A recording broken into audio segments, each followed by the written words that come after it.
तो ये है कि मुल्क में जो लाकानूनियत का दौर चल रहा है, मुल्क में कोई कानून नहीं, जिसकी लाठी उसकी भैंस, और बदमाशी का कानून चल रहा है।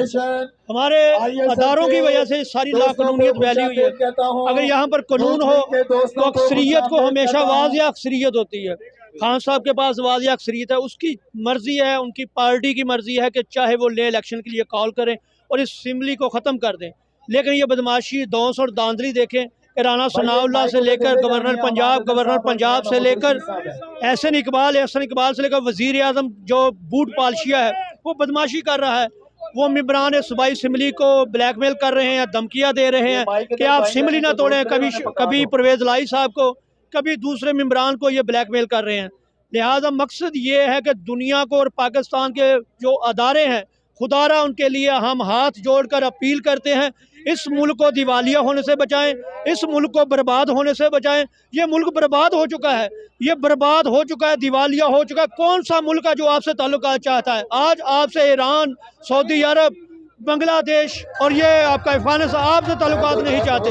हम उनसे भी गिर चुके हैं। मैं अदारों से हाथ जोड़कर खास को बिलखसूस आसम मुनीर साहब से अपील करता हूँ, ये हाथ जोड़कर कि खुदा के लिए इस मुल्क को बचा लें और शफाफ और शफाफ इलेक्शन करवाएं, ताकि नई क़यादत आए और इस मुल्क की भागदौड़ को संभाले और पाकिस्तान डिफॉल्ट होने से बचे। और ये गरीब जो बेरोजगार हो रहे हैं, खुदा के लिए उन्हें बचाएं सब। अच्छा, इलेक्शन से क्यों भाग रहे हैं? ये क्या वजह है इसकी? इलेक्शन क्यों नहीं करा रहे? सर, हमें नहीं पता था कि इनके पास वोट होते हैं कि नहीं होते, लेकिन जब से हमने पीटीआई को ज्वाइन किया है या खान साहब की क़यादत में हम आए हैं, तो हमें पता चला है ना इनके पास वोट है, ना इनके पास अक्सरियत है, ना इनके साथ अवाम है। ये 2 नंबर वोट लेते थे, ये 2 नंबर तरीके से पैसा लगाकर इलेक्शन कमीशन को खरीद कर, अदारों को खरीद कर ये पावर में आते थे। हम ये समझते थे कि शायद इन्हें वोट मिलते हैं। खुदा की कसम, अभी तो अब पता चला कि इन्हें तो वोट पहले भी नहीं मिलते थे। ये कभी मुर्दों के वोट डलवा लेते हैं, कभी जाली शनाख्ती कार्ड के वोट डलवा दें, और बाकी रही कोई कसर वो ख्वाजा असफ फरमाते हैं कि मैंने जनाब बाजवा साहब को रात 12 बजे फ़ोन किया कि मैं हार रहा हूँ, मुझे जितवाएं। ये इस तरह इक़्तिदार में आते हैं, इसलिए भाग रहे हैं कि पब्लिक खान साहब के पास है, वोट खान साहब के पास है, सबसे ज्यादा अक्सरियत अवाम की खान साहब के पास, इसलिए भाग रही है इलेक्शन से। इन्हें पता हमें वोट नहीं मिलेगा और हम इंशाल्लाह इन्हें भागने नहीं देंगे। हम वोट की ताकत से खान साहब को वापस लाएंगे। अच्छा, अवाम इनके खिलाफ इतनी क्यों है? उसकी क्या वजह है? नफरत की वजह पहले तो हमें नहीं समझ आई, अब समझ आई है कि ये पाकिस्तान के थे कब। ये या ब्रिटिश है, या अमेरिकन है, या इंडियन है। ये लॉबी के जरिए आते हैं। इनका मकसद होता है अमेरिकन, यूरोपियन, इसराइल, इंडिया के एजेंडे को पाकिस्तान में मुसल्लत करना, पाकिस्तान को तबाह करना। ये अयूब खान से शुरू हुआ था, जो पाकिस्तान उठ रहा था उसे तबाह करने के लिए इन लोगों को खरीदा जा रहा है।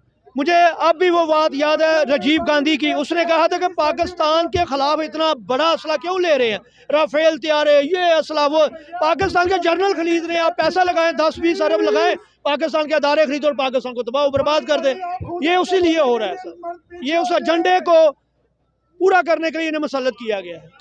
अच्छा, आज गवर्नर को क्या पैगाम देंगे? गवर्नर पंजाब, यहाँ गवर्नर पंजाब साहब को एक ही पैगाम दूंगा कि खुदा के लिए आपने सुन्नत रसूल चेहरे पे रखी हुई है। हम तो ऐसे ही हैं, आपने सुन्नत रसूल रखी हुई है। खुदा के लिए जो कुरान फरमा रहा है, रसूल फरमा रहा है, अल्लाह फरमा रहा है कि हक और सच का साथ दो, झूठ का साथ ना दो। खुदा के लिए दुश्मनों के कहे ना माने, इन अदारों के गलत फरामीन को ना माने, पाकिस्तान का साथ दें, पाकिस्तान को बचाएं। और ये दंगा फसाद का ये जो निज़ाम बना रहे हैं, ये जो माहौल बने, इसे ना बनाए। खुदा के लिए मैं गवर्नर पंजाब से कहता हूँ कि अल्लाह के लिए, अल्लाह के रसूल के लिए इस पाकिस्तान का सोचें यार, अपना ना सोचें। चोरों, डकैतों, जरदारियों, नवाज शरीफ, इनका ना सोचें, इस पाकिस्तान का सोचें, पाकिस्तान की आवाम का सोचें।